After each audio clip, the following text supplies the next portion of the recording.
We're back, the Prop Masters. It's Aaron Korolonek. What's going on, dude? A week away from this stuff was awful. Every single night I stare at my ceiling trying to fall asleep, and all I think is, DT, please let it be Sunday night already. I need this Super Bowl to begin. It's going to be incredible. So excited for Kansas City and Tampa Bay. The line as we talk now, Kansas City -3.5, -115. We're going to be on opposite sides of this one. AK, give me your impression of how this game plays out. Well, when you look at the betting handle, the number of wagers, and the amount of money that's being wagered in Vegas right now, Derek, the money's just pouring in on the Kansas City Chiefs to a tune of almost 86% on the number of tickets and almost 90% on the handle, the amount of money that's being wagered. That does not bode well because, generally speaking, the public does not fare well against Las Vegas. That's number one. And number two, I've been so impressed with Tampa Bay's defense throughout this postseason. They are absolutely stacked at every position. They're getting a lot of injured guys back, including Antoine Winfield, Jamel Dean, who wasn't active in the Week 12 matchup against the Chiefs. He's out there. I think ultimately Tampa Bay, from top to bottom, is the more talented team. Maybe not at the top with Mahomes and Tyreek Hill and Travis Kelce, but beyond that, I think the depth favors Tampa, and I think that's enough to get it done. Were you impressed with Tampa's defense in that Week 12 matchup?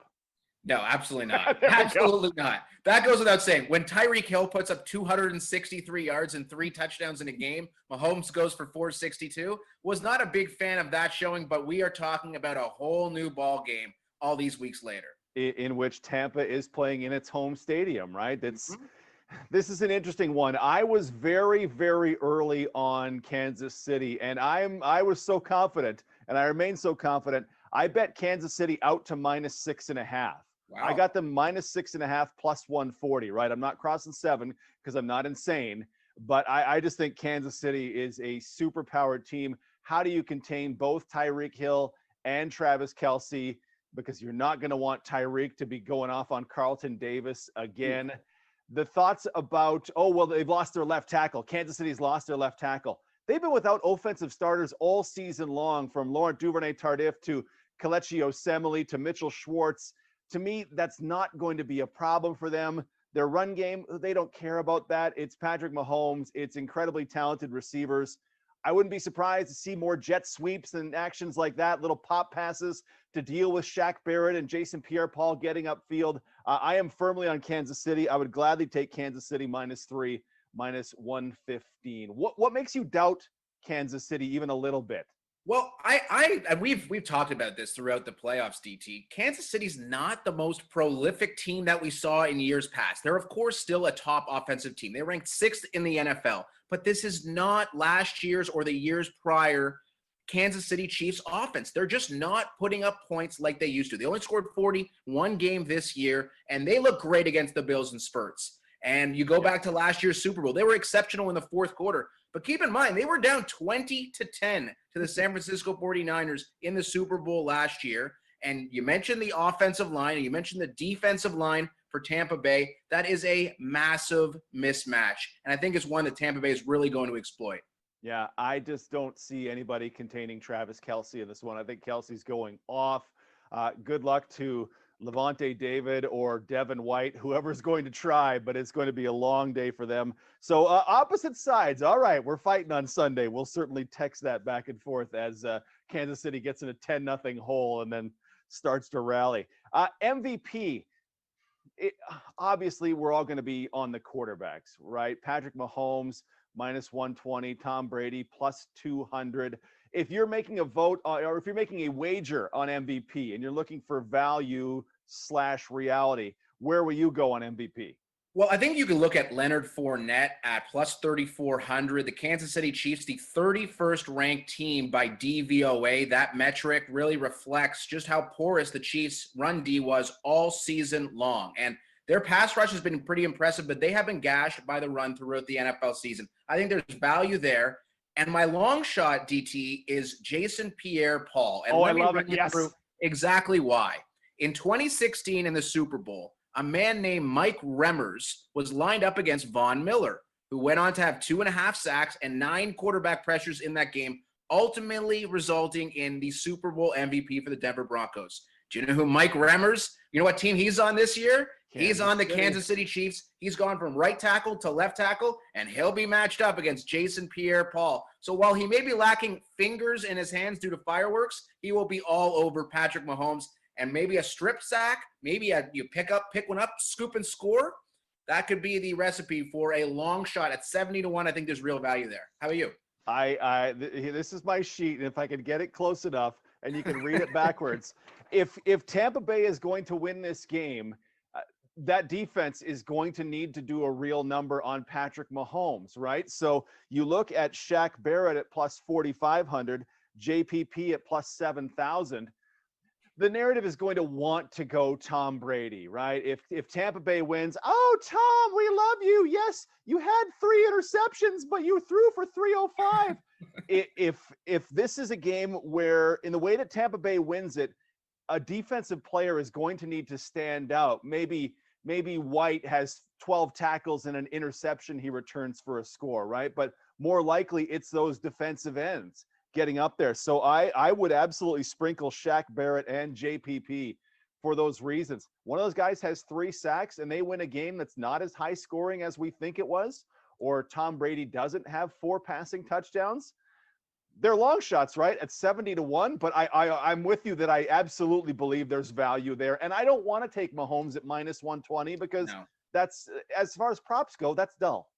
Yeah, and if you want to bet Mahomes at minus 120, you may as well just take Kansas City on the money line at minus 160 or so. One more name to give you, DT, is Chris Godwin. And we remember Julian Edelman's Super Bowl MVP from 5 years ago or so. Chris Godwin's a slot receiver. L'Jarius Sneed matched up directly against him. He's been gashed against the pass quite a bit in the last 4 weeks. And we know what Godwin did in the NFC Championship game, I should say. He was exceptional. If he breaks a long one like he did last week, wouldn't surprise me at all to see him over 150, maybe a score or 2. And if that's the case, Chris Godwin will be right there for Super Bowl MVP. And as you can tell, I'm back in the Bucks. I'm not really looking at the Kansas City Chiefs, some Super Bowl MVP props, but that's just the way I'm handicapping this game this week. I'll give you one more, Chief. Travis Kelce's at plus 1,000.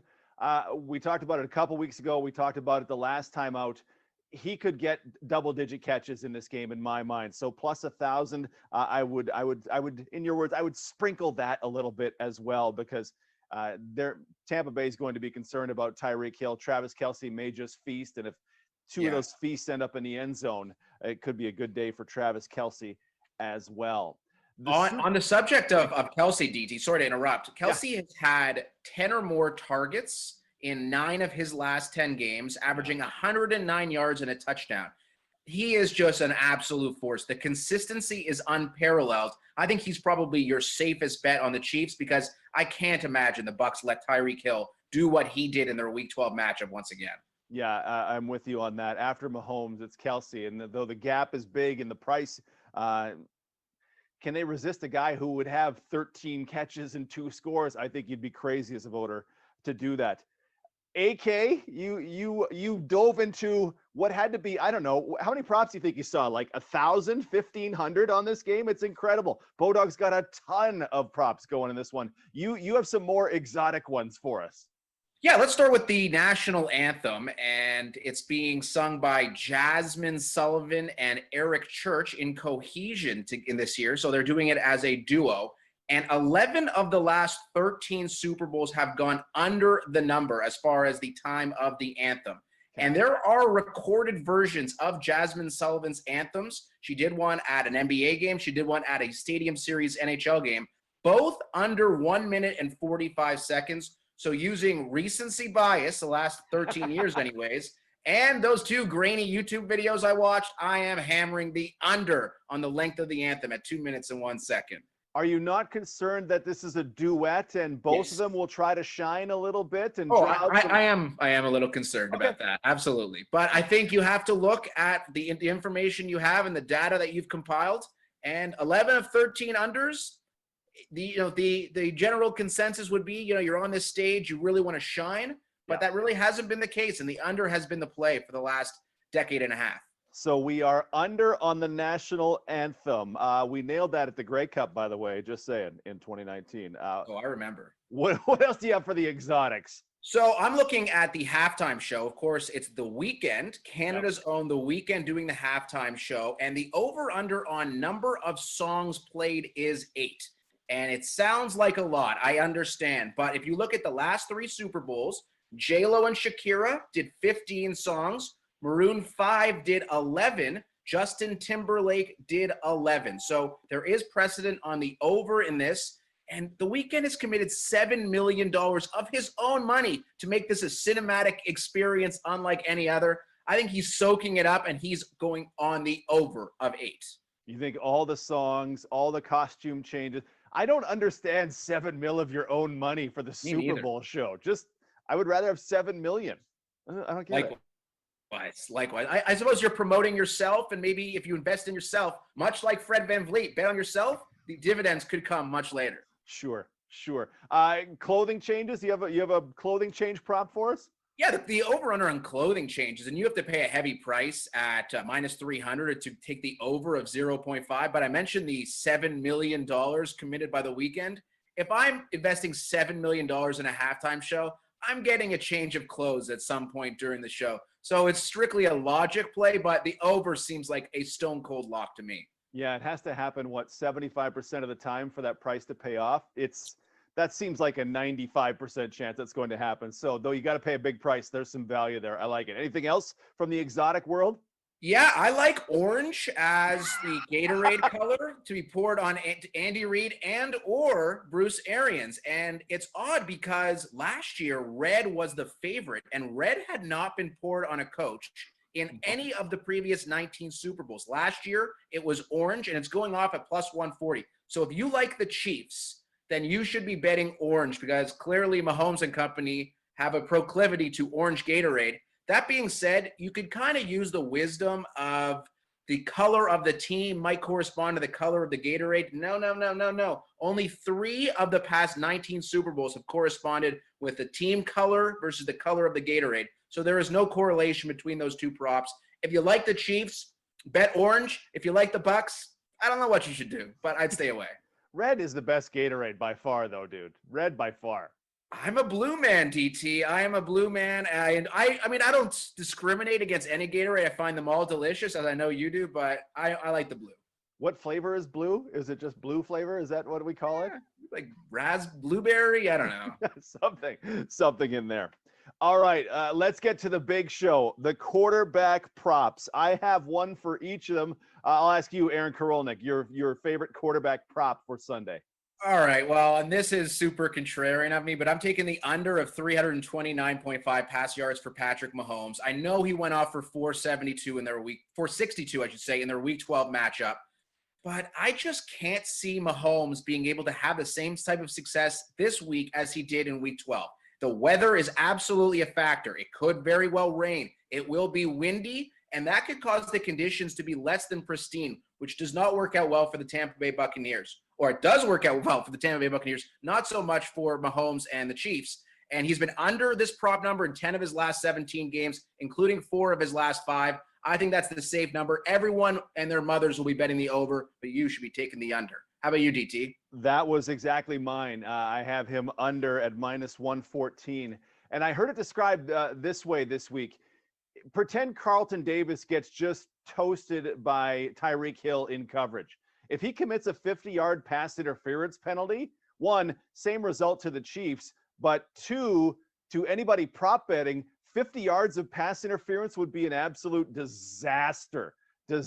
So absolutely, I was on Mahomes under in his passing total.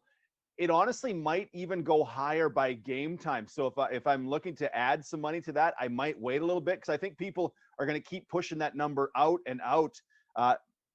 329 is an incredibly high number to ask of a guy. And yeah, just the chance of a fluke PI, take the under. It is. And you think about the offensive line for the Kansas City Chiefs. I know they've dealt with injuries all year long. Mitchell Schwartz, and we know the opt-out of Laurent Duvernay-Tardif, and Kelechi Osemele, also injured through the course of the year. Wow, I'm very impressed with my own pronunciation of those 2 names. Very nice. Mike Remmers and a bunch of undrafted free agents who they signed. They picked up Wisniewski from Pittsburgh, who was cut earlier this year. This is a mismatch of an offensive line against a defensive line. I think Mahomes is going to be under fire all night long. Take the under on his passing total. Okay, I have one for Tom Brady, and this is what I love because I got it at plus 150. It's now down to plus 110, which makes me go, yes, I got in early. Tom Brady over 0.5 rush yards. Ooh. I don't think Tampa wins the game, so I'm not worried about the kneel downs at the end. He's got to sneak the ball one time for 1 yard, and I get plus 150 on that one. I had to jump on that early. Brady has not hit 1 yard rushing in so many games this year, but like I told you before, I love my plus money props, right? And if you don't think Tampa's going to win, you don't think there's any chance of losing those kneel down yards at the end of the game, even at plus 110, I'd still be on Tom Brady over 0.5 rush yards. I love that one. And if we go back to last year's Super Bowl, one of the most heartbreaking betting losses of my career, Patrick Mahomes at 44 rush yards takes 3 quarterback kneels at the end of the game, bringing him down to 29 rush yards. The over-under was 29.5. Of course, I had the over, and it was a premature celebration on my part because that was devastating. I'm totally with you on the Brady over 0.5 rush yards, by the way. 8 quarterback sneaks this year for Tom Brady, 4 rushes of different varieties, mostly scrambles. Yeah. And if you don't believe that Brady's going and the Buccaneers are going to win this game, you take the kneel down out of it, I think there's a very solid foundation for that wager, especially at plus money. He might just have his Elway helicopter moment too. Who knows? Stranger things have happened. Yeah, that 43-year-old body better avoid the helicopter moments. He's got copper-lined pajamas he can sleep in that will superpower recover him. TB12 for life. On the wide receiver spot, I have a lot of Tampa Bay receivers going over their reception totals. I generally hate the yardage totals, but I have a lot of receivers going over. I have Mike Evans. I have Chris Godwin going way over from like we talked about earlier. I will take Cameron Brate under, though. I found his line at 3.5 receptions at minus 160. I feel like there's going to be some Gronk in this game, and there's only so many receivers, though Brady's going to throw the ball a ton in my mind. To think Cameron Brate's getting 4 receptions is just an enormous number in my mind, and I'm paying a steep price to get it, but I'm not buying Cameron Brate despite his late season, not even resurgence, but his first bump up. So Cameron Brate under 3.5 is my pick for the Super Bowl. I love the Cameron Brate under. If you look at the routes run in the NFC Championship game, Gronk ran 23 routes, Brate only 13. So if you expect Brate to reel 4 balls in on those 13 routes again, perhaps it could be different this week. And also you need to factor in the familiarity of Brady and Gronk in the biggest game of the year. Gronk is a Super Bowl playoff performer, 3 career touchdowns in the Super Bowl. I think Gronk is the man at tight end for Tampa Bay. My wide receiver prop is the under 89.5 receiving yards for Tyreek Hill. And we know he went off for 263 in week 12. But get this, you're going to love this stat, DT. In the last 20 seasons, there have been 17 players who have had 200 or more receiving yards in one game and then play the same team they did that against later in the season. The average receiving yards for those players in the second meeting, 51.5, the highest of those second meetings, 82 yards. So wow. I understand it's Tyreek Hill, but clearly Bruce Arians, Todd Bowles, the defensive coordinator of the Tampa Bay Buccaneers, are going to watch this tape of week 12 and be like, we cannot have Tyreek Hill rack up 200 yards in a quarter against us again. They will scheme against him. They will double and triple team him. You cannot let Tyreek Hill beat you, and the Tampa Bay Buccaneers are smart enough to ensure that doesn't happen. I like that. One other one I have, I found Tampa Bay players to have a reception in this game. If you take the under 7.5, that's plus 155. So if you think 7 Tampa Bay Buccaneers, okay, Godwin, Evans, whoever, Antonio Brown or whoever is Brown, the 2 running backs are not a guarantee to catch one. The 2 tight ends in Gronk and Brate, okay, probably get one, though Gronk may be left out.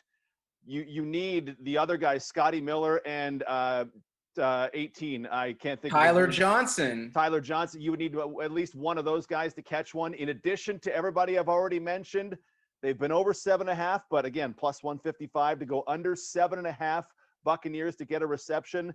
I like the thought of that one.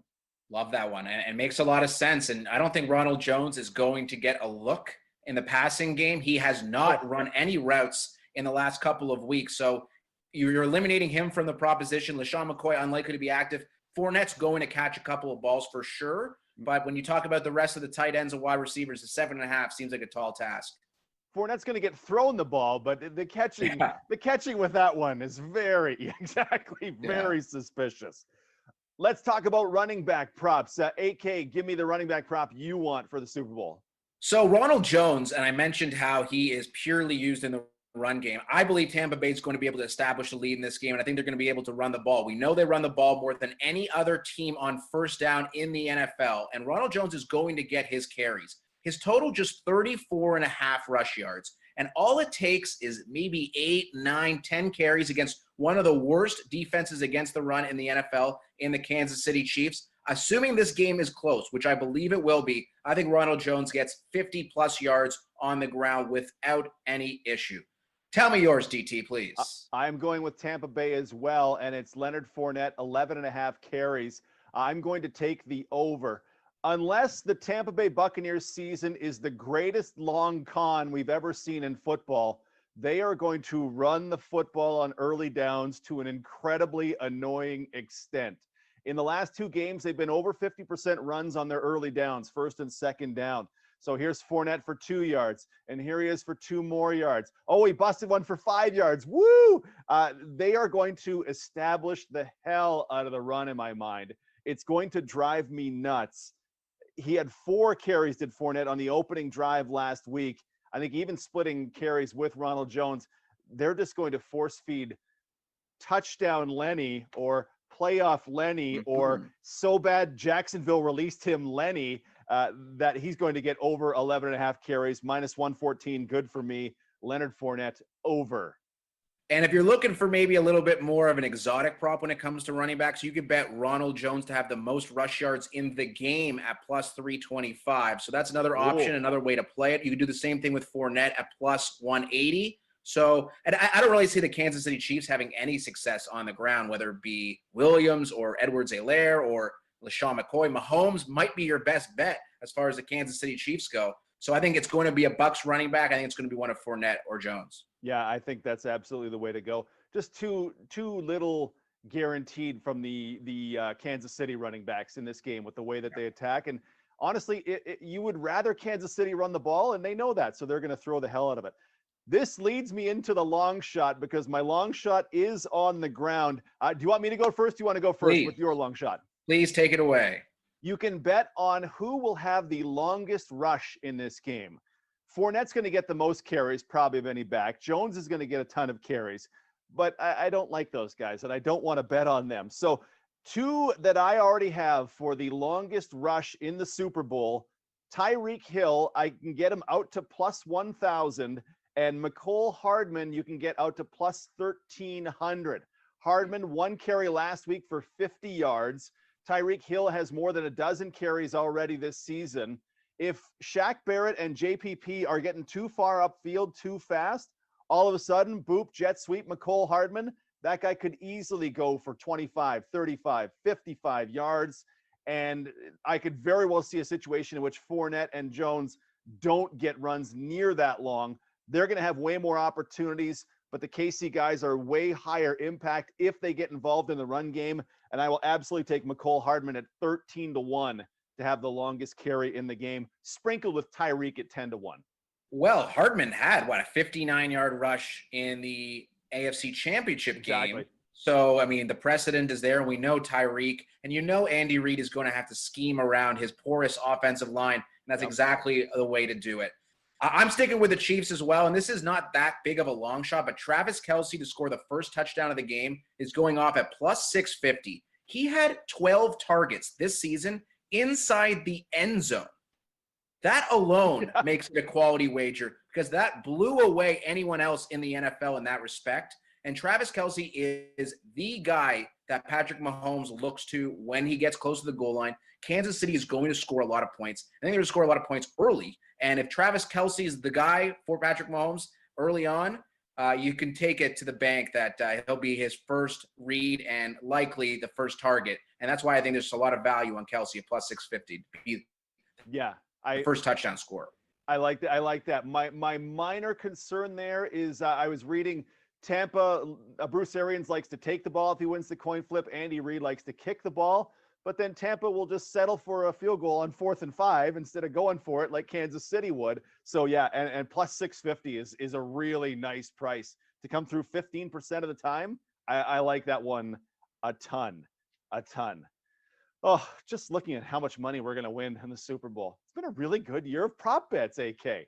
I think I'm going to buy a new house with my winnings. Yeah. Very expensive detached home in North Toronto. Yeah, and we both cannot wait for the CFL season to be talking about prop bets. Bodog is incredible for its CFL prop bets, and we have other spots that we hit up as well. There are very few people who do prop bets like you and I do prop bets on the Canadian Football League. Yeah, and after all the recent signings, the Toronto Argonauts minus 1,000 to win the Grey Cup. So that's a good sign for us here in Toronto. The Double Blue making some serious headway, and I'm very excited for the season to come. Cannot wait for the CFL to return. Yeah, we are approaching a spot whereby your team, the Argos, my team, the Riders, we'll have to have some wager on who's going to win more games because it's way closer than it was in 2019 as we talk right now. My goodness. Yeah, it's incredible to think about what the Argos have done in the offseason, I guess the 20-month offseason, and Saskatchewan's defense is just a semblance of what they used to be. Such a potent group defensively. It's a lot of guys gone from that group, and one of whom made their way to Toronto. Charleston Hughes. And now you can get that Cordero Law jersey you've always wanted. It's going to be a good season in Double Home Blue. and away.